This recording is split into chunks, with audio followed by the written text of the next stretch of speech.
Армысыздар, сіздермен киномен. Бүгін біз Фаренгейт бойынша 200 градус атты фильмге шолу жасаймыз. Арнаға тіркеліп лайк басуды ұмытпаңыз. Сіздің қолдау мен үшін өте маңызды. Ал біз бастаймыз. Райан есімді ер адам бір түрлі бөлмеде есін жияды. Қайда екенін түсінбестен ол байлаулы жіптен босатылады. Сол сәтте оған Брюс есімді бөтен адам хабарласып, дәл осындай жағдайға түскенін айтады. Ал бұлай жасаған адамдарға ақша керек. Райан қарсы бөлмедегі адамдарға белгі бергісі келіп, қабырғаны қазады. Бірақ ол ештеңе естімейді. Райан Брюске барған сайын ыстық болып, тірідей өртеніп кеткенін естиді. Кенет динамиктен шыққан дауыс өзін ұрлап кеткен адамның атын атауға тек 2 минуты бар екенін, оны дәл айтса босататынын айтады. Райан өткен күнді есіне түсіре бастайды. Ол күні инвесторлармен сөйлесіп, әртүрлі проектларға ақша құюларын сұраған. Әрі инвесторлардың атын атап дәл айта алмайды. Бөлменің температурасы қарқынды түрде көтеріле бастайды. Райан қыздырғыштарға бір амал қолданып көргенімен ештеңе шықпайды. Динамиктегі дауыс жаңа талаптар қояды. Оның ұрлаушыларға 1 миллион ақша аударуға тек 2 сағат уақыты бар. Райан тек қарапайым адам екенін, оның ондай ақшасы жоқ екенін айтады. Бірақ жұмбақ дауыс оны қаперіне де алмайды. Райан оған әйелі мен баласының суретін көрсетеді. Бірақ жұмбақ дауыс ол жайлы бәрін біледі және аяушылық танытпайды. Райан полицияда жұмыс істейтін бауырына хабарласады. Джон бауырының хабарына таңданады. Райан жағдайды түсіндіргенде телефон бағытына спецназ жіберуге уәде береді. Райан динамиктен дауыстан шыққан адамға әкесінен қалған қымбат сағатын ұсынады. Бірақ дауыс оны шағуға мәжбүрлейді. Сосын ол әйеліне хабарласып, бар жиған тергенді бір есепке жіберуін сұрайды. Ол болған жағдайды айтпайды. Бірақ олай істемесе өте жаман жағдай орын алатынын айтады. Сосын бас кейіпкер анасына хабарласады. Анасы оған көптен бері хабарласпай кеткенін, ауру әкесіне келмей жүргенін айтып, ренішін білдіреді. Райан анасына әкесінің еміне бауырынан көп ақша жібергенін айтады. Анасы оған бауыры баласынан айырылғанына қарамастан әкесіне келіп тұратынын жеткізеді. Джон Райанға хабарласып, құтқару тобымен ғимаратқа келгенін айтады.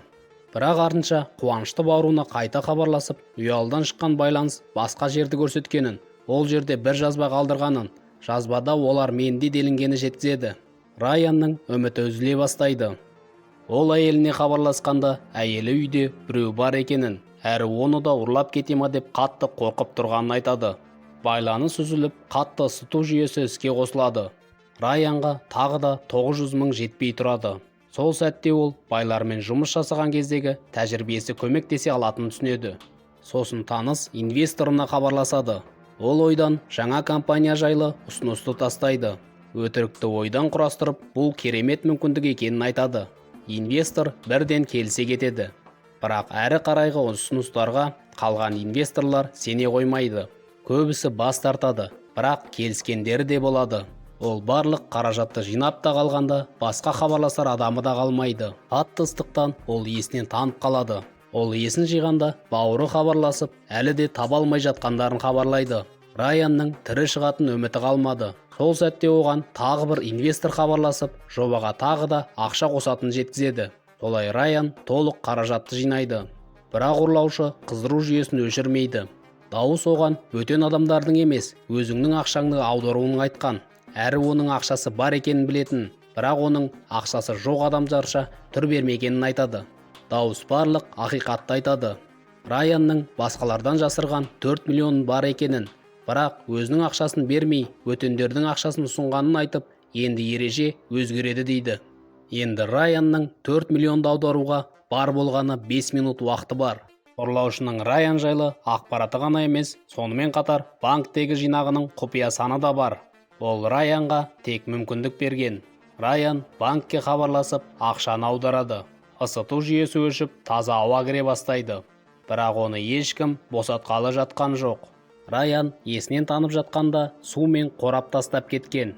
Әрі хат пайда болған. Ол жерде бірнеше адамның аты. Әйелі Анна, баласы Ларри және әке-шешесінің есімдері. Бірақ дауыс Лесли есіміне тоқталып, кім екенін сұрайды. Райан бұл сұраққа мен әулие емеспін деп әйелінің көзіне шөп салғанын меңзейді. Тізімдегі соңғы есім бауыры Джон еді. ұялыға Анна хабарласып, кішкене терезесі бар бөлмеде қатты ысып жатқанын айтады. Сонда дауыс оған шындықты айтуын бұйырып, ерсі сұрақтар қоя бастайды. Сұрақтардың бірі: Райан есімі сенің жалғыз есімің ба дейді. Райан шындықты айтуға мәжбүр болады. Оның ондаған есімі бар. Дауыс одан өмірде не істеп нәпақа табасың дейді.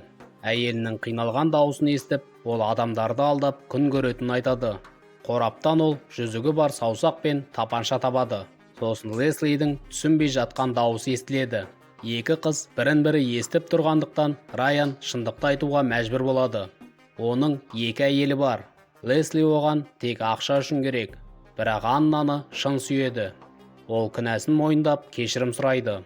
Сол сәтте бауыры хабарласып, жақын арада табатындарын айтады.